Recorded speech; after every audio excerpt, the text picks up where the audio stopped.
Yun o, strike na naman tayo mga karancho. Oy! Talakitok, napakaganda ng sukat.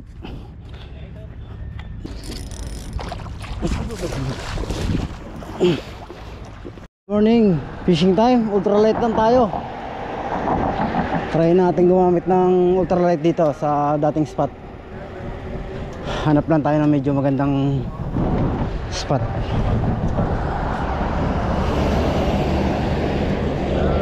Ayan o, medyo walang hangin. Sana maka-strike tayo. Sige, updated sa mga huli.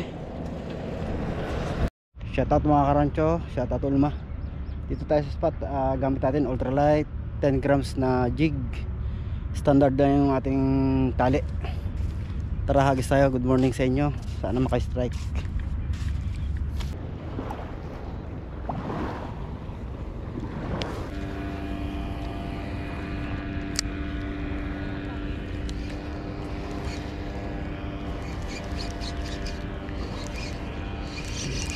Strike yata.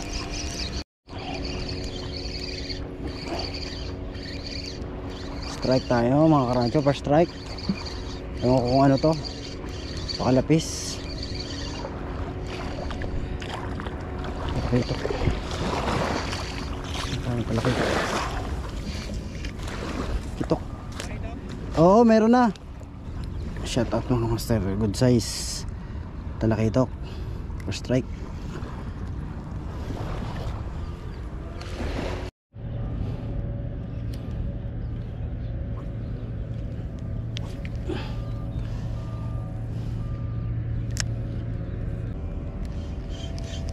Ganda ng tubig.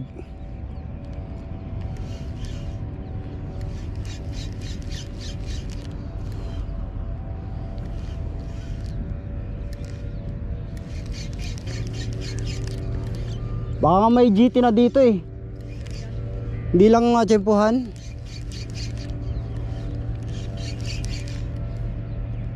Yun o, strike na naman tayo mga karancho. Oy! Second strike. Good size to. Strike tayo mga karancho. Huwag natin persahin. Medyo malaki. Kaya to.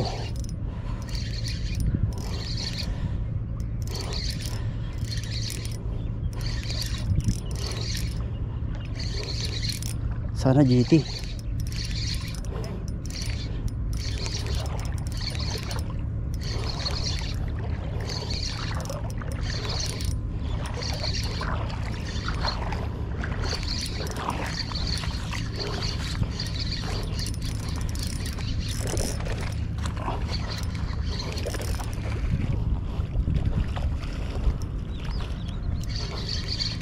Good size, talakitok.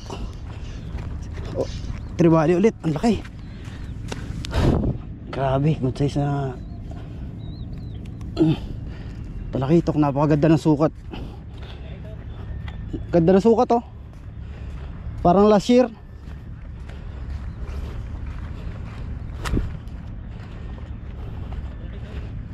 Oh, kitok. Kala ko nga GT na maliit.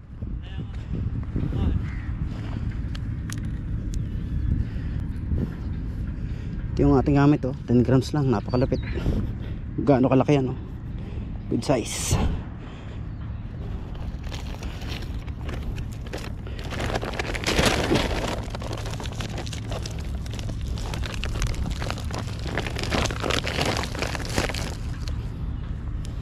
Huli nyo.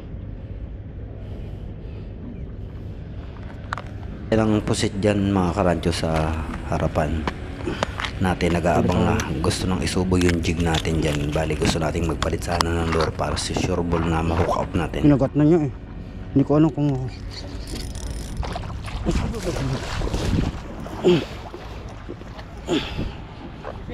kasi tayo.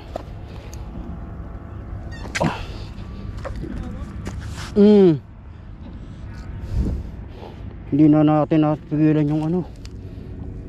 Ang gandang sukat oh. Good size. Set po.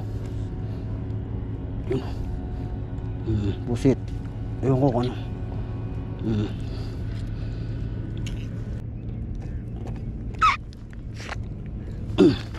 Umiyak eh.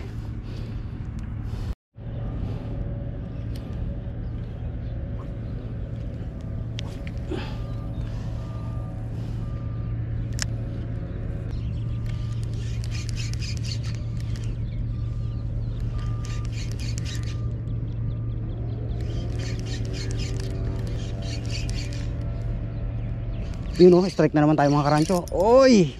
Fourth strike na. Ano kaya to? Barracuda yata. Ha? Ay! Tanggal? Baka barracuda. Parang barracuda na ibabaw eh. Pag hindi lapis.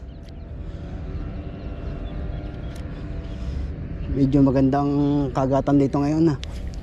Tagal-tagal din tayong hindi nakahagis.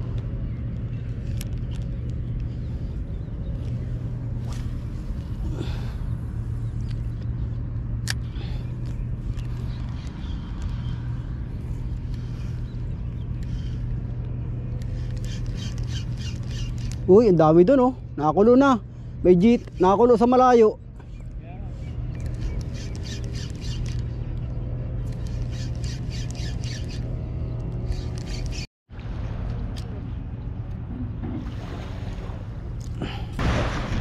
Shout out mga karancho, uwi na. Hanggang 7:30 lang tayo, 7:20 na. Nagligpit na ako. Nakakuha naman tayo ng pangulam. Pero good size yung isang talakito, panalo. Medyo blessed tayo mga karancho. Tayo lang ang nakahuli, yung nandun sa kabila. Yung mga nagtutorpedo, medyo alat siguro sila. Bawi na lang siguro sila next time o makakahuli pa sila. Hindi pa naman sila umaalis. Kaso tayo, iwas huli, mahirap na. Marami na tayong karanasan dyan. Yun lang. Saka meron pala ako napanood yung humahagis ng ultralight na sabitan sa ulo ng lure. Sabi nung ibang nag-comment, ano yun, dapat sa masyado raw mahaba yung leader line. Eh mas maganda nga yung mahaba kasi nga nasa halos side sa lupa. Kaso pag pumitik sila ng sa ulo, umaabot, maiksi nga yun eh. Ayun lang, yun ang ating tip. Medyo habaan nyo yung leader line nyo sa ultralight. Shoutout mga karancho, uwi na. Medyo may kulo pa dun. Kaso uwi na tayo dahil alam niyo naman may nanguhuli dun. Medyo para safe tayo, uwi maaga. Ano yung diskarte dyan, sayang nga eh. Marami pang kumukulo. Iniwanan natin sila. Yung mga nagtutorpedo, bali parang inalat sila kanina. Parang nga ang tanong sa akin kung anong gamit ko. Ay dati nung last year sila yung harvest dyan sa mga torpedo. Kaso mas yata ngayon, swerte tayo kahit pa paano may huli, may kagat. Katsingkok na lang natin. Abangan nyo, lulutuin natin habang sariwa. Mas masarap yun pag sariwa.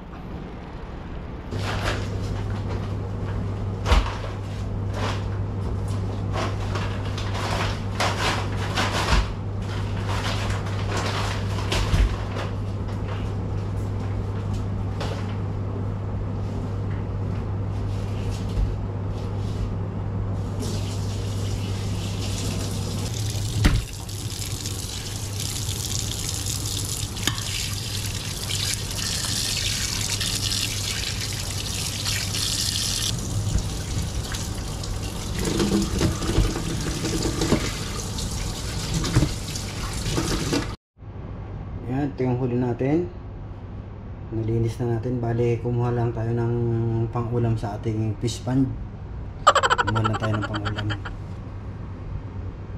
Ang laki nitong spotted na to. Siguro may 1 kilo to. May 1 kilo. O kulang-kulang.